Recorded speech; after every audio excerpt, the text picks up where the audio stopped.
kita mengambil tema penantian yang tergenapi, dan ini masih dalam konteks Natal, persiapan Natal. Tema ini muncul sebetulnya gara-garanya kita itu sering kali akhir-akhir ini ya, berapa tahun terakhir ini, meributkan soal kenapa nggak boleh merayakan Natal sebelum tanggal 25. Kalau pemahaman tentang Natalnya, minggu lalu kita udah bahas, kenapa tanggal 25. Lalu sekarang kita mau bicara soal kenapa harus ada masa raya Advent. Kenapa nggak langsung aja Natal begitu? Kayak di kampung-kampung loh, di kampung-kampung yang mayoritas Kristen kan gitu. Komunitas-komunitas Kristen. Begitu masuk tanggal 1 Desember, wah Natal ke kiri ke kanan. Kenapa gereja kita nggak begitu ya? Padahal itu kan perayaan yang menyenangkan sekali. Nah Bapak Ibu, saya mau menjawab perdebatan kita dengan memunculkan tokoh yang ada di sekitar peristiwa kelahiran Yesus. Malam hari ini kita akan berkenalan dengan Simeon dan Hana, walaupun mereka berdua muncul setelah Yesus berumur 8 hari. Muncul dalam Alkitab setelah Yesus berumur 8 hari, yaitu waktu Tuhan Yesus dibawa ke bait Allah. Tapi dari mereka berdua, akhirnya kita mendapat jawaban. Kita mulai dari Simeon, ada di Lukas 2 ayat 25 sampai 35. Lukas 2 ayat 25 sampai 35. Di Lukas 2 itu ditulis dengan jelas nama Simeon, tapi artinya tidak. Simeon itu ternyata Bapak Ibu kalau kita baca kembali di Kejadian 29, Kejadian 29 itu tentang apa? Tentang kelahiran anak-anak Yakub. Ketika lahirlah Simeon, ada ibunya itu Lea. Ketika Simeon lahir, Lea bilang begini, Tuhan telah mendengar aku bahwa dia tidak dicintai oleh suaminya, Yakub, karena Yakub mencintai Rachel. Jadi begitu Simeon lahir, Lea menamainya Tuhan telah mendengar aku. Jadi arti kata Simeon itu Tuhan mendengar. Berasal dari kata Shema. Shema Israel. Dengarlah Israel. Shema itu dengar. Jadi Tuhan telah mendengar. Tapi Bapak Ibu coba ya perhatikan. Kalau kita bicara soal nama-nama dalam tokoh Alkitab, seringkali nama-nama yang dimunculkan itu kok ya bisa pas dengan ceritanya. Salah satunya ini Simeon. Kok bisa tokoh Simeon ini punya nama yang berarti Tuhan mendengar? Apa memang sudah disetting demikian? Itu masih misteri ya. Pokoknya setiap kejadian itu kalau ada tokohnya, arti nama tokohnya itu menggambarkan kejadiannya. Apa waktu tokohnya itu diberi nama, yang memberi nama itu sudah tahu akan ada kejadian begini, itu masih misteri. Nah, di Lukas 2, Simeon dinarasikan sebagai seorang yang benar dan saleh. Ingat Bapak Ibu, sepanjang kita baca Alkitab, setiap kali ada keterangan ini, keterangan bahwa seseorang itu benar dan saleh, artinya secara teologis dia berhak mendapatkan semua yang baik dari Allah. Kalau ada keterangan ini, orang yang benar dan saleh, dia berhak mendapat semua yang baik, termasuk diberkati, dibela Allah, dimenangkan Allah, dan seterusnya. Jadi Simeon itu dinarasikan sebagai orang yang benar dan saleh, dia berhak untuk mendapat kebaikan dari Allah. Nah, Simeon menaruh keprihatinan yang sangat besar dan dalam terhadap situasi Israel saat itu. Tahu dari mana? Tahu dari kata-katanya. Tapi nanti kita bahas. Lalu di Lukas 2 diceritakan Roh Kudus ada padanya untuk menguatkan pengharapan bahwa ia tidak akan mati sebelum melihat Mesias. Nah, pengharapan ini tidak semua orang dapat, Bapak Ibu. Kalau kita baca lagi nanti akan dibahas, Hana itu tidak berharap begini. Walaupun ceritanya Simeon dan Hana. Tapi yang dijanjikan bahwa dia tidak akan mati sebelum melihat Mesias itu Simeon. Dan tidak semua orang mendapat janji ini. Nah, situasi dan kondisi Israel saat itu, yang tadi dibilang masuk dalam keprihatinan Simeon, Bapak Ibu bisa perhatikan dari nyanyian pujian Maria. Ada di Lukas 1. Jadi sebetulnya nyanyian pujian Maria dan nanti kita lihat Zakaria, itu tidak hanya sekedar puji-pujian karena doa mereka dikabulkan Tuhan, tapi ada latar belakang Israel pada saat itu yang terungkap. Dan ini sengaja dimunculkan oleh penulis Injil supaya kita tahu bahwa Natal itu bukan sekedar perayaan ulang tahun. Kita lihat ya. Nyanyian pujian Maria. Khususnya di ayat ini 51 sampai 54. Ia menurunkan orang yang berkuasa dari tahtanya dan meninggikan orang yang rendah. Ia melimpahkan segala yang baik kepada orang yang lapar dan menyuruh orang yang kaya pergi dengan tangan hampa. Ia menolong Israel hambanya karena mengingat rahmatnya. Ini nyanyian pujian Maria setelah dia bertemu dengan Elizabeth sanaknya. Jadi ketika dua perempuan ini merayakan bayi yang ada di kandungan mereka, lalu Maria menaikkan pujian ini. Maksudnya apa? Dari pujian ini terlihat ada penguasa yang lalim. Orang yang berkuasa diturunkan Tuhan dari tahtanya. Artinya ada penguasa yang lalim, yang jahat, yang menebarkan ketakutan kepada rakyatnya. Karena perbandingannya ada orang di atas yang merendahkan orang yang di bawah. Kira-kira begitu. Lalu dari nyanyian pujian Maria juga ada kelaparan. Kelaparan akibat ketidakadilan. Kenapa begitu? Karena pada waktu itu orang kaya yang dekat dengan penguasa itu hidupnya makmur. Sedangkan rakyat kecil dibebankan pajak. Sebagai latar belakangnya, pada zaman sebelum Yesus lahir dan pada zaman Tuhan Yesus, Israel itu berada di bawah kekuasaan Kaisar Romawi.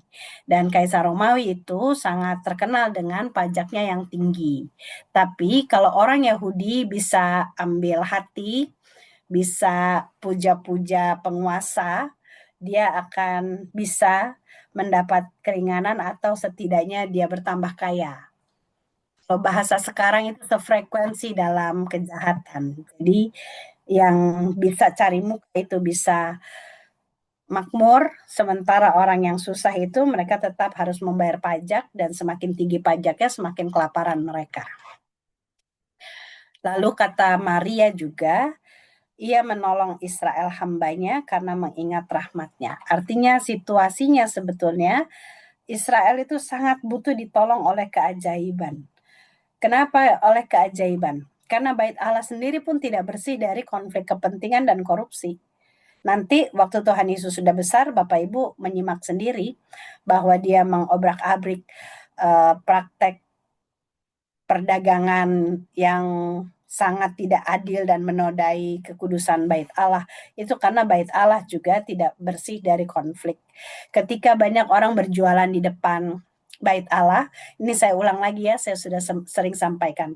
Itu bukan karena mereka berjualan saja, tapi karena mereka menaruh harga yang tinggi untuk kepada orang-orang yang membeli keperluan ibadah. Jadi itu sebetulnya bukan cuma marah Bapak Ibu. Orang-orang dari berbagai daerah, kalau mereka mau beribadah ke bait Allah, mereka harus bawa kurban. Apakah itu hewan, apakah itu hasil bumi. Dan tidak memungkinkan bagi mereka untuk jalan berkilo-kilo, nyeret-nyeret atau gotong-gotong hasil bumi lalu diserahkan di bait Allah. Jadi untuk praktisnya hewan ternak mereka dan juga hasil bumi mereka bisa dijual di tempat mereka masing-masing di kampungnya, lalu mereka pergi ke bait Allah dengan membawa uang, sampai di bait Allah uangnya itu dibelikan lagi hewan ternak atau hasil bumi yang sama. Misalnya mereka mau persembahkan domba, dombanya dijual di kampung, uangnya dibawa sampai bait Allah, mereka beli domba. Nah, oleh pedagang-pedagang di Bait Allah, harga-harga itu dinaikkannya setinggi-tingginya. Itu yang membuat Tuhan Yesus marah. Jadi mereka benar-benar mengambil keuntungan dari orang-orang yang butuh sekali untuk beribadah. Jadi ketika ada praktek itu, tidak, maksudnya gini, masa iya kita terlalu lugu untuk melihat pasti ada permainan antara pedagang-pedagang itu dengan imam-imam yang bertugas di Bait Allah. Nggak mungkin nggak ada permainan. Pasti para imam itu juga dapat. Sementara orang yang berjualan itu mereka memanfaatkan sekali, apalagi kalau bentuk ibadah Yahudi, semakin besar dosa mereka, semakin banyaklah korban yang harus dipersembahkan. Nah, keuntungannya bisa bayangkan. Jadi inilah yang membuat Maria mengatakan bahwa secara tidak langsung Israel itu benar-benar butuh ditolong oleh rahmat Tuhan. Ini nggak ada yang bisa diharapkan. Pemerintah nggak bisa, tokoh agama pun nggak bisa. Nah, selain Maria, kita bisa lihat juga situasi dan kondisi Israel yang digambarkan oleh Zakaria. Di Lukas juga, Bapak Ibu. Lukas 1 ayat 71 sampai 75. Zakaria waktu dia punya anak, istrinya mengandung, dia mengatakan gini, untuk menyelamatkan kita dari musuh-musuh kita dan dari tangan semua orang yang membenci kita, untuk menunjukkan rahmatnya kepada nenek moyang kita dan mengingat perjanjian yang kudus, supaya kita terlepas dari tangan musuh, dapat beribadah kepadanya tanpa takut, dalam kekudusan dan kebenaran di hadapannya seumur hidup kita. Nah, Bapak Ibu, ini sebetulnya tidak berbeda jauh dengan apa yang disampaikan oleh Maria. Kita lihat.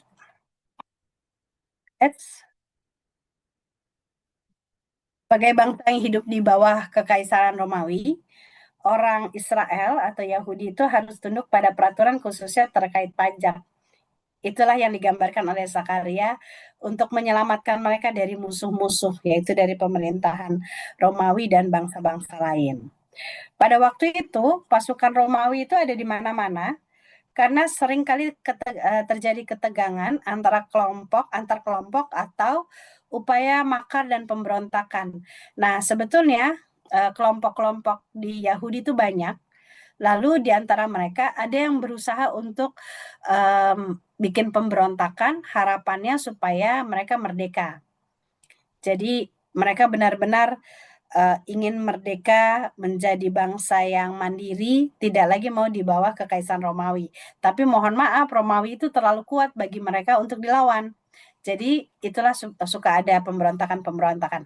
Bapak Ibu kalau ingat, waktu Tuhan Yesus mau disalib, ada tokoh yang dibebaskan, Barabas. Nah, Barabas itu salah satu tokoh pemberontaknya nih Bapak Ibu, yang ditangkap di penjara karena dia salah satu pemimpin bangsa Israel untuk berontak.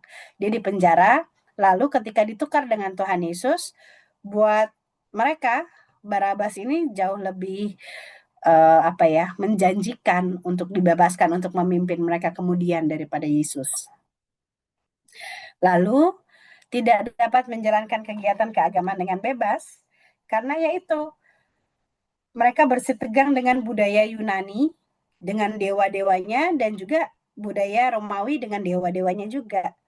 Jadi di satu sisi, orang-orang ini mereka harus menyembah kaisar, lalu masyarakatnya juga penuh dengan budaya-budaya yang menyembah dewa-dewi, dan orang Israel itu tidak dapat beribadah seperti yang kita pikir. Mungkin mereka lebih baik kondisinya dari waktu mereka di Mesir. Waktu mereka di Mesir sama sekali tidak boleh ada ibadah di wilayah Mesir. Mereka kalau mau ibadah itu mesti pergi jauh, jarak-jarak 3 hari dari Mesir, karena ibadah mereka itu harus memakai hewan kurban. Mungkin pada zaman Tuhan Yesus itu tidak separah itu. Tapi yang pasti kalau mereka tetanggaan dengan orang Yunani, dengan orang Romawi, mereka nggak akan dengan dengan lancar mempersembahkan korban-korban begitu. Lalu orang tidak lagi peduli tentang kekudusan hidup karena mereka sibuk bertahan hidup. Bertahan hidup dari pemerintahan Romawi, bertahan hidup dari situasi ekonomi. Nggak ada lagi yang pusing soal hidup kudus. Jadi ya ibadah ya ibadah, ritual ya ritual, tapi nggak ada karakter mentalitas mereka sama sekali tidak menunjukkan mereka takut akan Tuhan. Hanya ini kondisi Israel pada masa itu. Sehingga Simeon melihat Tuhan Yesus, dia berkata begini, sesungguhnya anak ini ditentukan untuk menjatuhkan dan membangkitkan banyak orang di Israel, untuk menjadi suatu tanda yang menimbulkan perbantahan, supaya nyata pikiran banyak orang. Bayangkan Bapak Ibu ya, Simeon ini berharap sekali bahwa ketika Tuhan Yesus besar, anak ini, dia akan tampil sebagai yang menjatuhkan orang-orang yang lalim di atas, lalu membangkitkan banyak orang yang tidak berdaya. Jelas dia akan menimbulkan perbantahan. Jadi Simeon itu antara dia bahagia bersyukur melihat Mesias, tapi di satu sisi dia juga tahu ini akan ada konflik besar yang terjadi. Kalau kita bahasakan kembali, Mesias versi Simeon artinya begini Bapak Ibu, Mesias itu kan adalah orang yang dipilih dan diurapi Allah toh. Jadi kalau versi Simeon, Mesias itu adalah dipilih dan diurapi Allah untuk menjatuhkan mereka yang di atas, yaitu penindas termasuk tokoh-tokoh agama Yahudi, sekaligus membangkitkan mereka yang selama ini dianggap tidak berdaya. Contohnya apa? Ketika Tuhan Yesus melayani, dia menyembuhkan orang cacat, dia menyembuhkan orang cacat yang pada waktu itu dianggap tidak layak untuk berada di tengah umat, disembuhkan sehingga mereka layak. Bapak Ibu mungkin ingat setiap kali Tuhan Yesus menyembuhkan orang, Tuhan Yesus bilang engkau sudah menjadi tahir, perlihatkan dirimu kepada para imam. Supaya orang yang sembuh itu diterima. Lalu begitu juga dengan orang yang kerasukan, orang yang berdosa, pemungut cukai, perempuan yang diduga berzinah. Itulah yang dibangkitkan Yesus. Sambil dia menjatuhkan orang-orang yang menindas orang-orang ini dengan segala kuasa dan tampilan mereka yang agamis. Nah, akhirnya Simeon memperlihatkan bahwa Mesias itu pasti akan mati oleh pedang, karena biar bagaimanapun akan ada perbantahan yang sengit di antara mereka. Jadi Simeon udah melihat ini begini caranya mati orang ini. Tapi memang begitu kan yang harusnya terjadi. Pedang akan menembus jiwanya. Simeon juga akan lihat bahwa Mesias ini dia akan mati karena dia menimbulkan perbantahan di antara mereka. Nah, sekarang kita lihat Hana. Hana di Lukas yang sama, Lukas 2, ayatnya lanjutan 36 sampai 37. Hana ini adalah seorang nabi ya, anak perempuan Fanuel dari suku Asyar. Kalau dicari arti kata Hana banyak Bapak Ibu. Ini nama yang umum sepertinya. Hana adalah seorang janda yang baru 7 tahun menikah, suaminya meninggal. Dan sejak itu Hana tidak pernah meninggalkan bait Allah. Ia ada di sana untuk beribadah. Dia puasa dan doa siang dan malam. Jadi bayangkan ya, dia kawin cuma 7 tahun, sisanya dia di bait Allah. Ngapain? Ibadah. Itulah dia jadi nabi. Nah, berbeda dengan Simeon, Hana itu tidak memegang janji untuk melihat Mesias. Tapi dia menguatkan apa yang dikatakan Simeon tentang anak itu. Jadi walaupun dia tidak memegang janji bahwa dia akan melihat Mesias sebelum dia mati, tapi ketika dia lihat Yesus, dia menguatkan apa yang dikatakan Simeon, apa yang dikatakannya. Kalau menurut Hana, Mesias itu adalah orang yang dipilih dan diurapi untuk menjawab semua orang yang menantikan pembebasan untuk Yerusalem. Jadi Hana mengkonfirmasi apa yang dikatakan Simeon bahwa siapa yang menantikan pembebasan, ini pertandanya. Nah, pembebasan Yerusalem pada waktu itu merujuk pada upaya memerdekakan diri dari kekaisaran Romawi yang membuat spiritualitas orang Israel ternoda, baik oleh tekanan maupun manipulasi, maksudnya diperdaya. Baik oleh tekanan mereka harus menyembah kaisar, ataupun yaitu diperdaya dalam soal uang, yang makmur, yang bisa ambil hati pemerintah, mereka lebih selamat walaupun sebetulnya diperas terus oleh pemerintah. Tapi itulah yang dimaksud betapa mereka saat itu membutuhkan pembebasan. Ini nggak ada yang bisa selamatkan mereka dari situasi ini kecuali Tuhan. Kira-kira begitu maksudnya. Jadi, kalau menurut Simeon dan Hana, akhirnya kita ketemu begini Bapak Ibu. Natal itu ternyata benar bukan hanya ulang tahun, tapi menurut Simeon dan Hana, Natal itu penggenapan dari suatu penantian panjang akan pertolongan Tuhan. Jadi baik Simeon maupun Hana, mereka itu apalagi kalau kita tambahkan dengan nyanyian pujian Maria dan Zakaria, mereka ini orang-orang yang benar dan saleh, yang benar-benar menantikan pertolongan Tuhan atas keadaan saat itu. Jadi ketika Yesus lahir, mereka melihat Yesus, mereka percaya bahwa penantian mereka genap, bahwa inilah jawaban dari penantian mereka. Jadi mereka tidak melihat Yesus sebagai, wah akhirnya Maria dan Yusuf punya anak setelah berapa tahun kawin, mungkin begitu ya. Tapi mereka melihat ini penggenapan dari penantian panjang mereka. Mereka menantikan, kalau Bapak Ibu ingat di Kisah Para Rasul, murid-murid memakai istilah pemulihan bagi Israel. Dan kehadiran Yesus itulah penggenapannya. Nah, jadi Natal bukan sekedar pesta ulang tahun. Kalau kita baca dari perspektif ini, Bapak Ibu, jauh sekali dari kata pesta. Kalau minggu lalu kita masih bicara soal pesta, tapi Natal itu pergumulan dan keprihatinan serius terhadap realitas kehidupan sehari-hari. Kalau minggu lalu Natal dikaitkan dengan budaya pesta ulang tahun, tapi sekarang kalau kita baca benar-benar dari Simeon dan Hana, ditambah Maria dan Zakaria, Natal itu ternyata kelahiran Yesus itu adalah pergumulan dan keprihatinan yang serius, benar-benar bergumul terhadap kenyataan hidup. Bahwa pada kenyataannya hidup kita itu tidak dalam keadaan baik-baik saja. Dan kita tidak terselubung rapat di dalam ritual agama, sehingga kita imun dari kejahatan. Nggak ada. Kita mau bilang kita hidup di gereja pun, kita hidup di bait Allah, dalam ritual yang rajin kita lakukan dari pagi sampai malam, ternyata kita tidak bebas dari kejahatan kok. Ternyata di situ juga ada kejahatan. Nah, itu jawaban atas penantian panjang akan sosok pembebas. Jadi kelahiran Yesus itu jawaban akan penantian. Nah, tanpa sadar, semua orang yang menantikan akan terjadinya suatu tindak pembebasan tanpa tahu pasti dari siapa dan bagaimana caranya. Tidak banyak orang yang mampu berharap selama itu kepada Tuhan. Jadi sebetulnya mereka berada dalam penantian panjang yang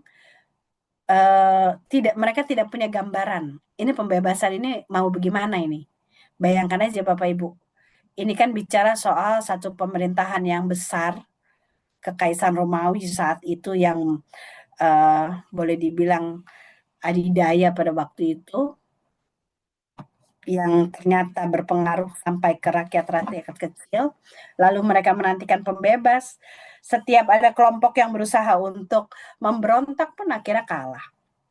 Tapi tidak banyak orang yang mampu berharap selama itu kepada Tuhan. Ketika Simeon melihat Yesus lahir, itulah yang dibilang, ini penggenapan dari penantian panjang. Nah, Natal juga kemenangan iman kaum terbungkam. Apa maksudnya? Maria, Zakaria, dan Simeon adalah representasi wakil menyimbolkan rakyat jelata yang tidak punya akses untuk berpendapat. Siapalah mereka? Maria itu perempuan, Zakaria itu seorang imam, Simeon juga, maksudnya mereka orang-orang yang tidak punya akses untuk berpendapat. Tapi iman mereka tidak mandul, daya juang mereka tidak tumpul. Ketika Yesus lahir, itulah yang dibilang kemenangan iman mereka itu patut dirayakan. Selama ini mereka diam, tapi ternyata dalam diam itu mereka bergumul, mereka bermohon, mereka bertekun dalam pengharapan dan Allah menjawab. Jadi ini kemenangan iman kaum terbungkam. Nah, itulah kenapa kalau kita lihat Natal harus didahului oleh masa Advent. Kalau berdasarkan ini perspektif Simeon dan Hana, sulit memaknai Natal tanpa Advent. Karena nggak mungkin ada perayaan kalau nggak ada penantian. Kan yang mau dirayakan penantian yang terjawab ini. Lah kalau nggak ada penantiannya ngapain, apa yang mau dirayakan? Kira-kira gitu dari perspektif ini. Nah, Advent itu Bapak Ibu memiliki makna ganda. Advent berasal dari kata Adventus dalam bahasa Latin yang berarti kedatangan. Advent yang sendiri. Awalnya istilah Adventus itu dikaitkan dengan parusia yang menunjuk pada kedatangan Tuhan pada akhir zaman. Jadi parusia itu menunjuk pada nanti Tuhan Yesus akan datang kembali seperti dia naik. Kedatangan Tuhan. Jadi Advent itu maknanya kedatangan Tuhan pada akhir zaman. Tapi pada perkembangannya masuk di abad keempat kalau nggak salah. Gereja merasa perlu mempersiapkan jemaat untuk merayakan kedatangan Kristus pada hari Natal. Nah, itulah gereja memakai istilah yang sama, yaitu Advent. Jadi sebetulnya Advent itu mengacu pada kedatangan Tuhan pada akhir zaman, tapi di kemudian hari, gereja merasa perlu untuk memakai kata yang sama, kedatangan, ketika mereka mempersiapkan jemaat untuk perayaan Natal. Jadi ini yang dibilang makna ganda Advent. Di satu sisi dia merujuk ke akhir zaman, di satu sisi lagi dia merujuk pada perayaan Natal. Jadi ada dua. Ini nanti Bapak Ibu kalau kita di GPIB, ini muncul pembahasannya ketika kita merayakan perjamuan kudus di masa raya Advent. Perjamuan kudus masa raya Advent itu selain mempersiapkan kita untuk Natal, tapi itu semacam gladi bersih kita untuk mengikuti perjamuan agung ketika akhir zaman. Nah, tema Minggu Advent. Pada abad-abad pertama, gereja menetapkan masa persiapan untuk merayakan Natal selama 1 bulan, 4 minggu, kurang lebih 30 hari. 4 minggu sebelum Natal. Nah, mereka menyusun tema untuk memandu persiapan Natal itu. Tema pertama itu harapan. Jadi minggu pertama khotbahnya itu bicara soal harapan para nabi. Minggu pertama ini mau memperlihatkan bahwa kelahiran Yesus itu bukan terjadi pada saat itu saja, tapi sudah direncanakan dari zaman para nabi. Jadi nggak mungkin orang Kristen membaca Injil tanpa membaca Perjanjian Lama. Karena apa yang terjadi di Injil itu semua sudah dibicarakan di Perjanjian Lama. Lalu minggu kedua bicara soal kasih atau iman. Nah, selama minggu kedua ini bicara soal cinta kasih Allah yang tercermin dalam Yusuf dan Maria. Jadi ini bicara soal cinta kasih, soal iman bisa. Lalu sukacita minggu ketiga. Yang dibicarakan adalah sukacita yang diungkapkan para gembala ketika berjumpa dengan Sang Juru Selamat. Jadi ada sukacita, lalu yang keempat bicara soal damai dalam keagungan yang dipancarkan oleh para malaikat. Jadi tetap tema-tema ini mengarahkan kita untuk mempersiapkan diri sebelum merayakan Natal. Jadi minggu pertama bicara soal harapan, bahwa kita masuk dalam penantian yang sama akan keselamatan. Minggu kedua kita bicara tentang cinta kasih Allah, betapa Allah sangat mengasihi kita. Minggu ketiga kita bersuka cita karena pada akhirnya penantian kita itu terjawab. Lalu minggu keempat kita dikondisikan, disiapkan untuk masuk dalam perayaan Natal. Nah, simbol-simbol Advent. Ini simbol-simbol Advent ini sebetulnya ada di berbagai gereja. Pertama yang terkenal lingkaran Advent. Di GPIB ini belum terlalu kelihatan karena dia lingkaran Advent ini dimunculkan bersama dengan 4 lilin. Advent wreath dibuat dari ranting pohon yang dirangkai menyimbolkan kehidupan dan kasih Allah yang abadi. Ini modelnya lingkaran sebagai tanda kasih Allah yang tanpa awal dan tanpa akhir. Mungkin kalau di budaya barat itu senada dengan mistletoe, lingkaran, menandakan kasih dan kehidupan tanpa awal tanpa akhir. Lilin, kenapa ada lilin? Lilin itu dari zaman ibadah di bait Allah atau di tempat-tempat ibadah Yahudi dulu, lilin itu menandakan dimulai satu ibadah. Jadi kalau ada lilin menyala, artinya ada ibadah yang sedang berlangsung. Nah, kenapa ada lilin? Itu juga dipakai, makna yang sama dipakai, bahwa ada ibadah yang sedang berlangsung. Lilin pertama itu lilin para nabi di minggu pertama. Lilin kedua warnanya ungu adalah lilin Bethlehem, lilinnya Maria dan Yusuf. Lilin ketiga adalah lilin para gembala. Itulah kenapa dia pink. Kenapa dia pink? Menandakan sukacita. Lilin keempat adalah lilin malaikat, dia kembali lagi ke ungu. Jadi Bapak Ibu sebetulnya aslinya selama 4 minggu ini walaupun dia temanya beda-beda, harapan, eh, iman atau kasih, sukacita, damai. Tapi intinya garis merahnya adalah tentang pertobatan. Ini semoga ada. Nah, oh ini deh yang ada. Di warna ungu muda ini adalah lambang atau setidaknya penanda bahwa sepanjang minggu ini apapun temanya itu harus membawa kita pada pertobatan. Bapak Ibu ingat 1 Yohanes 1 yang sering kali dijadikan ayat untuk berita anugerah. Kalau kita mengaku dosa, maka dia adalah setia dan adil, dia akan mengampuni. Nah, untuk supaya kita diampuni dan kita layak untuk merayakan Natal, yang harus dilakukan adalah bertobat dengan tuntunan tema-tema itu.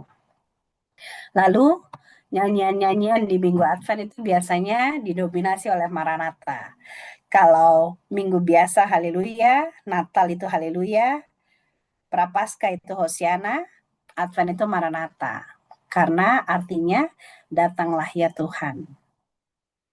Dia sejiwa dengan Advent. Nah ini lilin Advent. Nah Bapak Ibu, kalau kita di GPIB atau mungkin Bapak Ibu di GKI juga, saya pernah lihat GKI pakai Gita Bakti. Pak Pendeta Pandop, Pandopo, itu mencoba untuk membuat kita lebih mudah memahami lewat Gita Bakti 127. Lilin pertama, dia bilang, lilin ini tanda harapan. Itulah kenapa setiap kita menyalakan lilin ada lagu ini. Karena dia bilang lilin pertama itu lilin tanda harapan. Lilin kedua itu nur iman, tentang iman. 2 lilin kita nyalakan, menyinari hati sedih, di tengah-tengah kegelapan, iman tetap berseri. Lalu lilin ketiga itu sebetulnya bicara soal sukacita, tapi tidak terlalu nampak. Dia nampak ketika Pak Pendeta Vandop itu memunculkan berita yang didengar oleh gembala, yaitu Juru Selamat segera datang. Itu berita bahagia, berita sukacita. Yang terakhir, siaplah segenap alam dan bernyanyi Maranatha, karena sudah masuk dalam minggu persiapan Natal. Jadi sebetulnya di lagu ini, di Gita Bakti 127, itu sudah ada penjelasannya supaya kita ingat. Tapi saya takutnya GPIB itu kan suka berubah mau-maunya kadang-kadang ya. Nanti kita udah ajarin jemaat kayak begini, ternyata dia berubah lagi. Mohon maaf lah ya, kalau udah berubah ya udahlah ya, apa boleh buat. Tapi penjelasannya untuk saat ini begini. Nah, artinya menampaki masa Advent adalah upaya gereja untuk menuntun jemaat memaknai Natal sebagai penantian yang digenapi. Itulah kenapa Advent itu menjadi penting. Karena tidak mungkin ada perayaan yang digenapi kalau kita tidak tahu apa yang dinanti. Jadi bukan sekedar pesta akhir tahun yang menuntut kemeriahan tanpa makna, tapi dia eh, pestanya itu, sukacitanya itu karena itu. Kita bayangkan saja penantiannya eh, Zakaria, Maria, dan Simeon. Yang mereka dalam kondisi tidak tahu mau bikin apa, tapi mereka yakin nih situasi ini harus diselamatkan dan Allah menghadirkan Kristus. Sampai di sini Bapak Ibu.